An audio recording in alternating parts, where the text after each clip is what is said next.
alaikum. This is Rabia Rashid and you're watching our lectures, and today we will be talking about the history portion in Pak Affairs. और इसको मैं इसीलिए बड़े दिनों से delay कर रही थी क्योंकि हुआ ये कि जून बैच में हमने इसको बहुत ज़्यादा टाइम दे दिया. अबाउट 16 to 20 डेज जो थे ना वो इसी को एक्सप्लेन करने में लग गए. ऑल्दो कि वी नो कि अब जो है ना काफ़ी अरसे से हिस्ट्री पोर्शन आ ही नहीं रहा. तो जी इसको आज हम बड़े ही ब्रीफ अंदाज में करेंगे. थोड़ा सा मैंने डिटेल में आपको पहले भी बताया हुआ है, कुछ टॉपिक्स करवाए हुए हैं, लेकिन आज बस हम इसको ऐसे जल्दी जल्दी करेंगे. ठीक है जी. 1600 में क्या हुआ था? रॉयल चार्टर जो था वो मिला था किसको? ईस्ट इंडिया कंपनी को, ट्रेड के लिए. और ये बात हमेशा याद रखनी है. ठीक है, ईस्ट इंडिया कंपनी का मकसद था ट्रेड, और ट्रेड में अपना प्रॉफिट देखा जाता है. ये पूरे पाकिस्तान के जो है ना आज़ाद होने तक और जो है ना इंडिया से ब्रिटिश के जाने तक आपने ये बात जहन में रखनी है कि ईस्ट इंडिया कंपनी ट्रेड के लिए आई थी और ट्रेड में उन्होंने अपना प्रॉफिट देखना था. अब हुआ ये कि प्रॉफिट कमाते कमाते उन्होंने कई जंगें भी की, उन्होंने इस पूरे इलाके पे होल्ड किया. ठीक है, नॉट ओनली इंडिया, उस वक्त वो चाइना में भी बिजी थे, वो अफ्रीका में भी सारा कुछ कर रहे थे. और यहाँ पे जब इंडियंस के बस से बाहर होगी, बल्कि हाँ वी मिस दिस, ये रेगुलेटिंग एक्ट था और ये एक इम्पोर्टेंट एक्ट है. इसमें ये हुआ था जब ईस्ट इंडिया कंपनी आ गई और उसने बहुत ज्यादा प्रॉफिट कमाना शुरू कर दिया, तो ब्रिटिश पार्लियामेंट में एक बहस शुरू हुई कि इन लोगों को थोड़ा सा कंट्रोल किया जाए. और जाहिर है उनको भी लालच आ रहा था, वो देख के इतना सारा प्रॉफिट. तो जो पार्लियामेंटेरियंस थे, जो लॉ मेकर्स थे, वो ये चाहते थे कि इसको रेगुलेट किया जाए और गवर्नमेंट के पास ये प्रॉफिट्स डायरेक्ट आने चाहिए.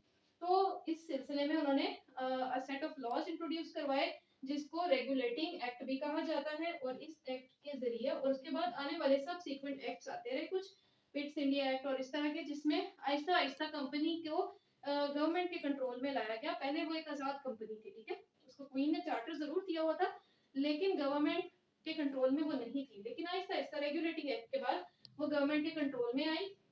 करते करते होता है 1857 में वॉर ऑफ इंडिपेंडेंस, जिसको अंग्रेज कहते हैं म्यूटनी. ठीक है, और हम कहते हैं वॉर ऑफ इंडिपेंडेंस, जंग आज़ादी, जिसमें इंडिया ने आज़ादी की बका की जंग लड़ी थी अंग्रेजों के खिलाफ, लेकिन वो उसमें हार गए. और जब वो हारे तो हमने वो पूरा एक लेक्चर पे अपलोड किया हुआ है कि क्या हुआ उनके साथ, ठीक है, और उसके रीजंस क्या थे हारने के. ऑल्दो कि कहा जाता है कि इस वक्त कुल मिला के कोई 400 ब्रिटिश जो थे ना वो मौजूद थे, और अगर इंडियंस में यूनिटी होती और ये सारे उनके हारने वाले फैक्टर्स ना होते तो वो जीत भी सकते थे. अच्छा जी, अब यहाँ पे अंग्रेजों का बाकायदा कंट्रोल हो जाता है. और जब बाकायदा कंट्रोल होता है तो वो कुछ चेंजिंग्स लेके आते हैं कॉन्स्टिट्यूशन में, कुछ ऐसे लॉज बार बार लेते आएंगे जो हम आगे जाके देखेंगे, जिसमें वो ये चाहते हैं कि अब जो है ना इस तरह की कोई म्यूटनी, इस तरह की कोई वॉर ना स्टार्ट हो जाए, लोकल लोग हम पे ट्रस्ट करें. और इस सिलसिले में जो है ना सबसे पहले एक लोकल जो है पॉलिटिकल पार्टी बनाई जाती है जो कि है कांग्रेस. ठीक है, और इसका मकसद ये होता है कि लोकल जो इंडियंस हैं इनको एक फोरम प्रोवाइड किया जाए जहां पे वो अपनी सजेशंस दे सके, उस फोरम पे बात करें ताकि पीसफुल तरीके से डेमोक्रेटिक वे से जो है ना इंडियंस की जो भी डिजायर्स हैं, जो भी उनके एस्पिरेशंस हैं, वो गवर्नमेंट तक पहुंचाई जाए और इस तरह कोई ब्लडी वॉर ना स्टार्ट हो सके. और जब इसकी एग्जैक्ट डेट है 28 दिसंबर को ये वजूद में आई. और ये भी कहा जाता है कि ये अंग्रेजों ने बनाई थी, और जबकि जो इंडियन ऑथर्स हैं उनका ये क्लेम है कि ये एक आज़ाद पार्टी थी और इसमें जो है अंग्रेजों की मर्जी से नहीं आई थी. बहरहाल जो भी है, लेकिन इसमें एक और चीज़ आ जाती है कि जब ये पार्टी बनी थी ना, ये सिर्फ हिंदुओं की नहीं थी. इसमें मतलब ये as a representative of all the Indians थी. इसको आप ऐसे कह सकते हो कि मुसलमान भी इसमें थे, मुसलमान भी इंडिया को रिप्रेजेंट कर रहे थे. अच्छा, अब यहाँ तक बात समझ आ गई है तो हम आगे चलते हैं. 1905 में क्या होता है? 6 अक्टूबर 1905 में बंगाल का पार्टीशन हो जाता है. और जब ये वाला टॉपिक अगर आप डिटेल में कर रहे हैं तो आपने बंगाल का उस वक्त का, उस जमाने का 1905 का मैप जरूर ड्रॉ करना है और बताना है कि कौन से इलाके कौन से इलाकों से पार्टीशन करके बनाए गए थे. रीजन उसकी ये थी कि बंगाल जो है ना वो बहुत बड़ा एक प्रोविंस था जिसके लिए जो है ना एडमिनिस्ट्रेशन को काम करने में मुश्किल पेश आ रही थी. और क्योंकि वो बहुत बड़ा एरिया था, वहाँ का जो गवर्नर था वो हर इलाके को विजिट नहीं कर सकता था. तो उस वक्त के जो गवर्नर जनरल थे ना, लॉर्ड कर्जन, ये नाम याद रखते हैं, लॉर्ड कर्जन ने इसको डिवाइड करने की मंजूरी करवा ली. ठीक है, ब्रिटिश पार्लियामेंट से. और हुआ ये कि बंगाल जो है 2 पार्ट्स में डिवाइड हो गया। अब ये कोई इतना बड़ा इवेंट नहीं था, लेकिन बड़ा कैसे बन गया कि रीज़न उसकी ये थी, जो ईस्ट बंगाल था उसमें मुस्लिम मेजॉरिटी ज़्यादा होगी और वेस्ट में हिंदू मेजॉरिटी, और जो ईस्ट में बिज़नेस था ना हिंदुओं का, वो मुसलमानों के पास आ गया। इस तरह हाई कोर्ट्स वगैरह, ज़ाहिर है आपने पार्टीशन एक प्रोविंस का कर दिया तो प्रोविंशियल हेडक्वार्टर हर चीज़ के बन जाते हैं ना। तो उनको ये लगा कि इस तरह जो मुसलमान जो सप्रेस थे और हिंदू लैंडलॉर्ड्स जो थे, उनको ये लगा कि हमारी ज़मीनें जो ईस्ट में, वो मुसलमान उस पे जो है वो मालिकाना हकूक हासिल कर लेंगे और इस तरह जो है हमारा होल्ड तो खत्म हो जाएगा। तो उस पे बहुत ज़्यादा हिंदूज़ ने, एक्सट्रीमिस्ट हिंदूज़ ने बहुत ज़्यादा एजिटेशन स्टार्ट कर दी और उसके अगेंस्ट वो गए। अब जब ये सारे प्रोटेस्ट और सारा कुछ हो रहा था, तो 1906 में मुसलमान जो है वो जाते हैं लॉर्ड मिंटो से मिलने, और वो उनको, क्योंकि एक सेंस ऑफ इनसिक्योरिटी भी था और वो ये देख रहे थे प्रोटेस्ट हो रहे हैं और सारा कुछ, और उनके सामने था इससे कुछ अर्सा पहले उर्दू हिंदू कंट्रोवर्सी भी चलती रही थी। तो उन्हें ये लगा कि कांग्रेस तो है एक पार्टी और उसमें ज्यादा मेजोरिटी हिंदू की, अब मेजोरिटी की बात कर रहे हैं, तो हमारे जो एस्पिरेशंस है, जो हमारे इनसिक्योरिटीज है, उनको कोई एड्रेस करने वाली कोई पार्टी ऐसी होनी चाहिए जो सिर्फ मुसलमानों की हो। और इस तरह 1 अक्टूबर को उनकी अपनी एक पार्टी बन जाती है। इसकी थोड़ी सी डिटेल आपने खुद पढ़ लेनी है कि जब वो लॉर्ड मिंटो के पास गए तो उन्होंने इनको बताया, समझाया कि ये तरीका नहीं होता, आपने अपनी कोई भी मुतालबात रखने, इन्होंने सेपरेट इलेक्टोरेट की असल में बात की थी।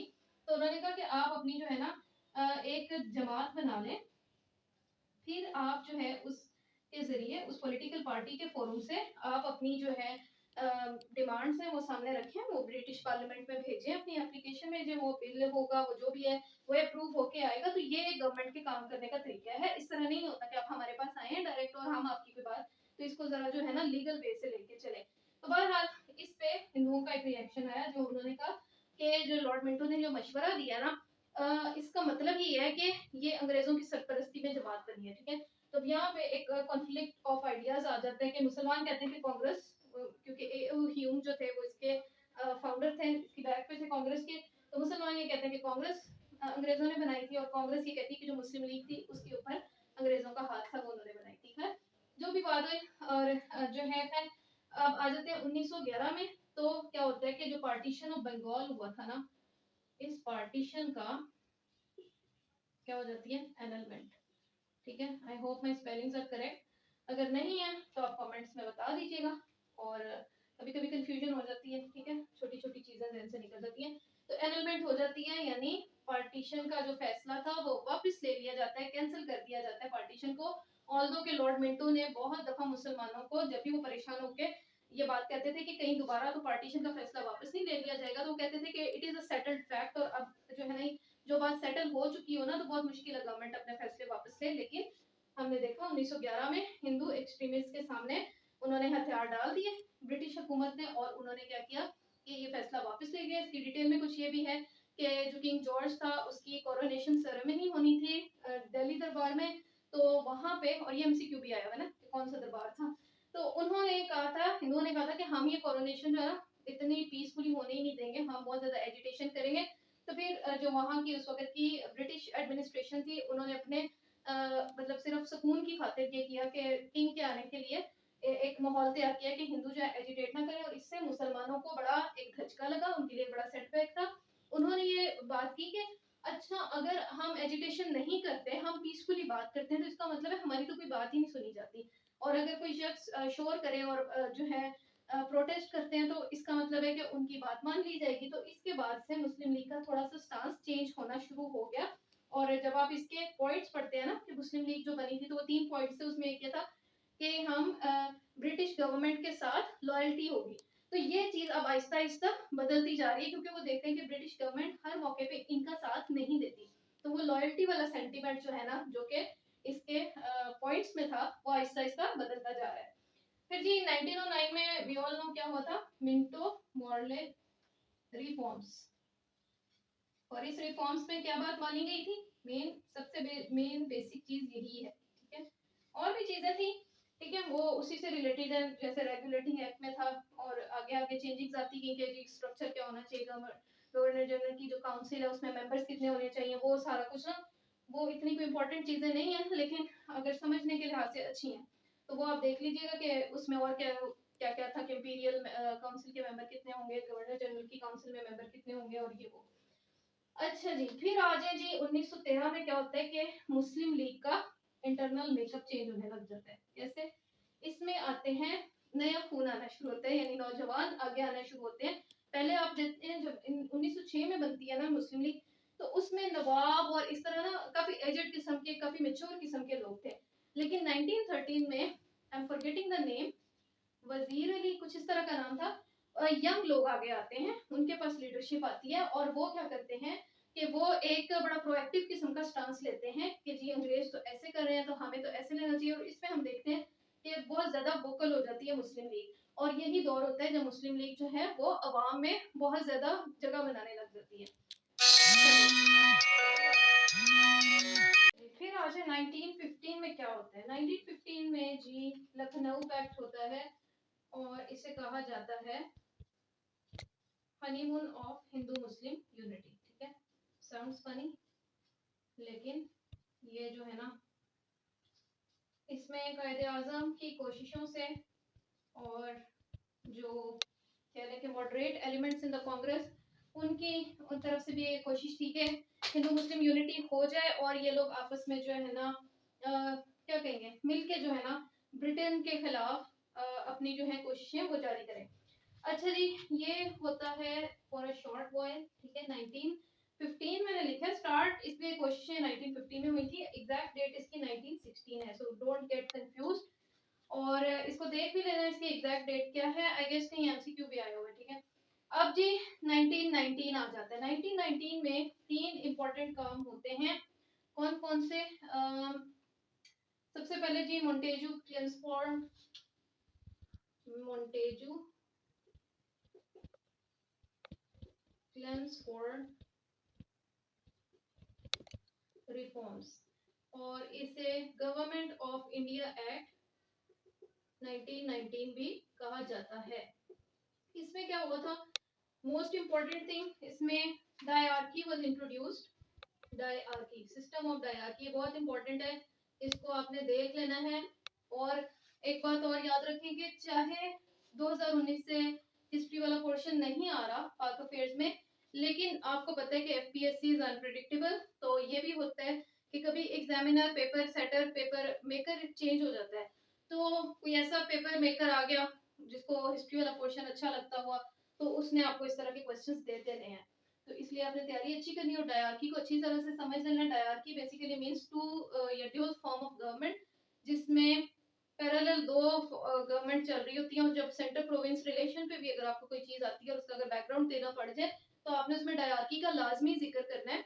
इसमें यह था कि सेंटर के पास कुछ सब्जेक्ट्स थे, by subject I mean ministries या मतलब जो है ओहदे, तो और कुछ मिनिस्ट्रीज जो थी वो प्रोविंसेस के पास थी। लेकिन इसके ऊपर एक क्रिटिसिज्म ये आता है कि बहुत सारे ऐसे जो थे ना सब्जेक्ट जो आपस में इंटरलिंक थे, एक दूसरे के बगैर काम नहीं कर सकते थे, उनको इन्होंने डिवाइड ही इस तरह किया। फॉर एग्जांपल इन्होंने प्रोविंसेस को दे दिया इरिगेशन का डिपार्टमेंट और एग्रीकल्चर रख दिया सेंटर के पास। तो इस तरह की डिवीजन थी जिसकी वजह से डायआर्की जो है ना कोई अच्छा सिस्टम नहीं रहा। इसने यानी जो 1919 का कॉन्स्टिट्यूशन को रिलीफ लेके आया था ना इंडियंस के लिए, वो भी उसने पूरी तरह से परफॉर्म नहीं किया। ठीक है, और जो ट्रांसफर्ड सब्जेक्ट थे वो ऑब्वियसली वो इंडियंस के पास थे, लेकिन उनको उस चीज का कोई फायदा नहीं हो रहा था, क्योंकि बहरहाल उन्हें देखना आखिर में फिर भी गवर्नमेंट की तरफ पड़ता था।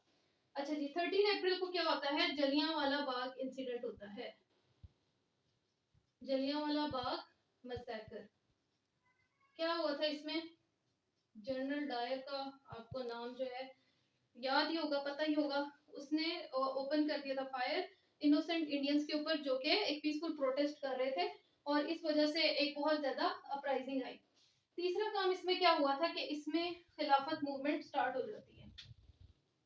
ठीक है, स्टार्ट ऑफ खिलाफत मूवमेंट जो कि 1922 में एंड कर दी थी, यहाँ पे नहीं लिखा मैंने। ठीक है, 1990 से 1922 तक, और उसमें इन्होंने एक मूवमेंट स्टार्ट की थी कि ऑटोमन जो एम्पायर है जो कि ब्रिटेन के अगेंस्ट लड़ रहा था वर्ल्ड वॉर 1 में, उसके साथ कोई ज्यादती ना हो। और रीजन इसकी ये थी कि इंडियंस क्यों खिलाफत के लिए खड़े हुए थे, क्योंकि खलीफा जो होता है ना वो ऑल ओवर द वर्ल्ड वो मुसलमानों का निगहबान समझा जाता है, उसके साथ एफिलिएशन होती है हर जगह के मुसलमान, चाहे वो किसी भी इलाके के हों, और फॉर्मली ना वो मुसलमानों का रिलीजियस लीडर होता है।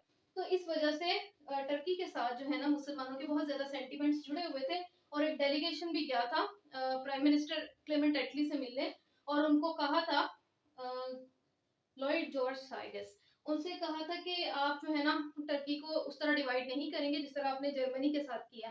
तो उसने आगे से कहा था कि भाई जो कुछ हमने जर्मनी के साथ किया और जो कुछ हमने आई गेस इटली के साथ किया, वही कुछ जो है ना वो टर्की के साथ होगा। How can Turkey escape that justice, उसे जस्टिस कह रहे थे। और हुआ ये कि उसके बाद इसमें एक चीज ये है कि जो हमारा पैलेस्टाइन इशू है वो भी खिलाफत मूवमेंट टर्की की डिवीजन के साथ स्टार्ट होता है, क्योंकि ब्रिटिश ने टर्की को ना सिर्फ डिवाइड किया बल्कि जो पैलेस्टाइन, जॉर्डन, ये एरियाज ऑटोमन खिलाफत के अंडर आते थे ना, इन्होंने ऑटोमन खिलाफत को तो खत्म कर दिया, तो इन इलाकों को अपनी मर्जी से बांटा, और बांटा इस तरह के पैलेस्टाइन को इसराइल के हवाले कर दिया, ज्यूज के हवाले कर दिया, एक नई रियासत का नाम देके, और उन्होंने कहा कि this is how we will solve the Jewish problem. अच्छा जी, यहाँ तक बात हो गई है हमारी 1919 से खिलाफत मूवमेंट स्टार्ट हो गई थी, ठीक है। और इसमें कोई इंपॉर्टेंट चीज आगे आ जाए 1927 में साइमन कमीशन आता है, और साइमन कमीशन का क्या होता है मसला, कैसे तार कर रही है। अच्छा जी, साइमन कमीशन में ये होता है कि आए वो होते हैं इंडियन कॉन्स्टिट्यूशन में चेंजिंग्स लाने के लिए, लेकिन इस कमीशन में एक भी बंदा जो है वो इंडियन नहीं होता, सारे वाइट होते हैं। और इस चीज पे बहुत ज्यादा एजिटेशन स्टार्ट हो जाती है, और सारे कहते हैं कि हम बाइकआउट करेंगे, कांग्रेस भी बाइकआउट करती है, मुस्लिम लीग भी बाइकआउट करती है। और साइमन कमीशन जो है वो आता है, वो देखता है हालात को, और उस पर एक रिपोर्ट बनाते हैं जो कि 1930 में जाके कहीं पब्लिश होती है, सामने आती है। और इसको बड़ी बुरी तरह रिजेक्शन मिलती है। सिर्फ पंजाब के सर मोहम्मद शफी थे जिन्होंने कहा था कि हमें इनका इस्तेमाल करना चाहिए, क्योंकि वो इंपीरियल लेजिस्लेटिव काउंसिल के भी मेंबर थे, तो इस वजह से उनका ख्याल था कि हमें इनको वेलकम करना चाहिए। लेकिन ओवरऑल जितनी भी इंडिपेंडेंट पॉलिटिकल पार्टीज थी सबने इसका बायकॉट किया। और दूसरी अहम चीज क्या होती है कि 1928 में नेहरू रिपोर्ट आती है, 1928 में या 1927 में, लेट मी कंफर्म। हाँ जी, नेहरू रिपोर्ट आती है 1928 में, और उससे पहले नेहरू रिपोर्ट से पहले 1927 में ही दिल्ली मुस्लिम प्रपोजल्स थे, दिल्ली मुस्लिम प्रपोजल्स। ये कायदे आजम की तरफ से जो है ना एक था, प्रपोजल्स पेश किए गए थे कि हम अपना सेपरेट इलेक्टोरेट जो है ना इस हक से हम पीछे हटने के लिए तैयार है अगर हमारे ये प्रपोजल्स मान लिए जाए। और इन प्रपोजल्स में कुछ चीजें थी, जैसे पंजाब और बंगाल में वो कह रहे थे कि जितनी, क्योंकि मुसलमानों की आबादी इन जगहों पे ज्यादा है, तो मुसलमानों की रिप्रेजेंटेशन वो 1/3 नहीं होनी चाहिए, वो उनकी आबादी के लिहाज से होनी चाहिए। और एनडब्ल्यूएफपी और बलूचिस्तान में इम्प्रूवमेंट होनी चाहिए। और मजीद मतलब यही सारी चीजें थी जो कायदे आजम ये चाहते थे कि अगर ये सारा कुछ हो जाए तो हम सेपरेट इलेक्टोरेट के लिए जो है ना फिर नहीं अपना जो है ना एक स्टांस अपना वो वाला नहीं रखेंगे।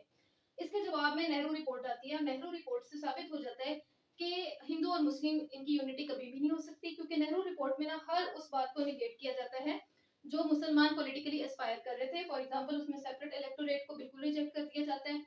फिर उसमें सिंध की सेपरेशन की बात होती है फ्रॉम मुंबई, लेकिन वो कहते ये हैं कि सिंध सेपरेट तो होगा जो कि मुस्लिम्स डिमांड कर रहे हैं, लेकिन वो उसके लिए जो फाइनेंसेस दरकार होंगे ना वो सिंध का प्रोविंस खुद जनरेट करेगा और फिर वो सेपरेट हो जाए। अब ये एक बहुत मुश्किल बात थी, क्योंकि सिंध जो था ना उस वक्त भी इम्पोवरिश्ड हालत में था, वो अपने लिए फंड्स जनरेट नहीं कर सकता था, और ये काम तो वैसे भी गवर्नमेंट की करने वाला होता है। इसी तरह कुछ और भी चीजें थी जिसके ऊपर बिल्कुल सेपरेट व्यूज आ गए मुस्लिम लीग के और कांग्रेस के, और उसके जवाब में 1929 में कायदे आजम ने अपने 14 पॉइंट्स दिए, ठीक है। 14 पॉइंट्स कभी भी पेपर में सीधे सीधे नहीं आते, लेकिन सेंटर, प्रोविंस या प्रोविंशियल ऑटोनॉमी के लिहाज से आपने उस पर्सपेक्टिव को देखते हुए 14 पॉइंट्स याद करने हैं, क्योंकि क्वेश्चन एक दो दफा आ भी चुका है। सेंटर प्रोविंस के बैकग्राउंड में आपने इसको याद करना है। अच्छा जी, 1930 में क्या होता है, 1930 में मशहूर अल्लामा इकबाल का खुतबा इलाहाबाद, और इस पे भी क्वेश्चन आया हुआ है, ठीक है, टू नेशन थ्योरी के बैकग्राउंड में। तो ये आपने अच्छी तरह याद कर लेना है। इसकी कुछ कोटेशंस हैं, और जो उन्होंने प्रपोजल दिए थे कि ये जो ये वाले इलाके हैं ना एनडब्ल्यूएफपी और पंजाब और बंगाल नहीं, बंगाल का जिक्र नहीं था, इनको इकट्ठा करके तो एक जो है ना खैबर पख्तूनख्वा, इनको इकट्ठा कर दिया जाए, ठीक है। शोर को इग्नोर कर दें, घर में काम हो रहा है। अच्छा जी, फिर जी 1930 से लेके 32 में क्या होता है, राउंड टेबल कॉन्फ्रेंसेस होती हैं 3।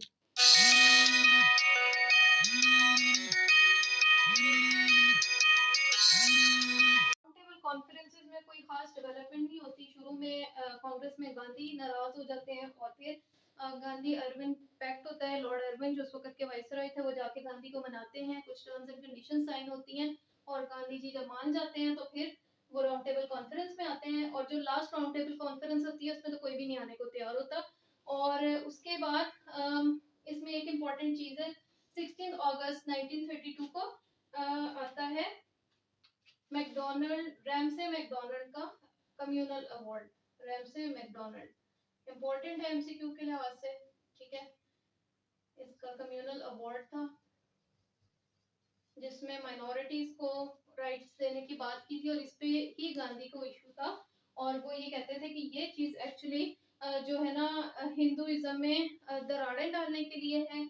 और इसमें क्योंकि शूदर और इस तरह की क्लासेस जो थी जिनको वो अपने से काफी कमतर समझते थे और उनका ख्याल था कि उनको हम राइट्स देंगे, उनको अंग्रेजों को डायरेक्ट उनको राइट्स नहीं देने चाहिए। तो इस बात को लेके वो जो है काफी उनका एक ये स्टांस था कि हम इस चीज को कभी भी अप्रूव नहीं होने दे सकते, क्योंकि जो इस तरह की कम्युनिटीज हैं वो हिंदुइज्म के जो है ना काफी निचले लेवल पे आती हैं और ब्राह्मण राज जो है ना उसको खतरा हो सकता है इस तरह के वर्ड से। फिर जी 1935 में आता है गवर्नमेंट ऑफ इंडिया एक्ट, ठीक है। ये सारे जो एक्ट थे ना ये एक्चुअली कोशिशें थी गवर्नमेंट ऑफ इंडिया एक्ट, जिसमें वो ये कह रहे थे कि हम आहिस्ता आहिस्ता जो इंडियंस हैं इनको देंगे पावर्स, इनको ट्रांसफर कर देंगे और जब हम देखेंगे कि इस काबिल हो गए कि अपना मुल्क चला सकें। और याद रखें खुद ये ट्रेडर बन के आए थे, लेकिन ये क्लेम करते थे कि जो इंडियंस हैं वो खुद ही अपनी जो कंट्री है वो इंडिया जैसे इतनी बड़ी एम्पायर को चला नहीं सकते, तो हम इनको सिखाएंगे और आहिस्ता आहिस्ता चेंजिंग्स लेके आएंगे कॉन्स्टिट्यूशन में, ताकि ये आहिस्ता आहिस्ता इस काबिल हो जाए कि अपना जो है ना इंडिया जैसे इतने बड़े मुल्क को ही खुद रन कर सके। फिर जी 1937-39 में गवर्नमेंट ऑफ इंडिया एक्ट में ये बात आई थी कि आप इलेक्शंस करवाएं। तो इसको ओवरऑल तो इस कॉन्स्टिट्यूशन को रिजेक्ट कर दिया, लेकिन इसके तहत दोनों पार्टीज जो थी मुस्लिम लीग और कांग्रेस और भी छोटी बड़ी कुछ पार्टीज थी वो राजी होगी कि हम इलेक्शंस करवाएंगे। अब इस घर में काम हो रहे, मुझे आवाजें आ रही हैं, तो मैं जा रही हूँ। इसके बाद नेक्स्ट वाला जो लेक्चर है ना उसमें हम कंप्लीट करेंगे, पाकिस्तान मूवमेंट भी आएगी और बाकी सारी चीजें, ठीक है। आई होप कि आपको समझ आ गया और आज क्लियर भी था। तो मुझे कमेंट्स में जरूर अपनी फीडबैक दे दें, उससे मुझे बहुत ज्यादा एनर्जी मिलती है, बड़ा हौसला मिलता है, ठीक है। अस्सलाम वालेकुम।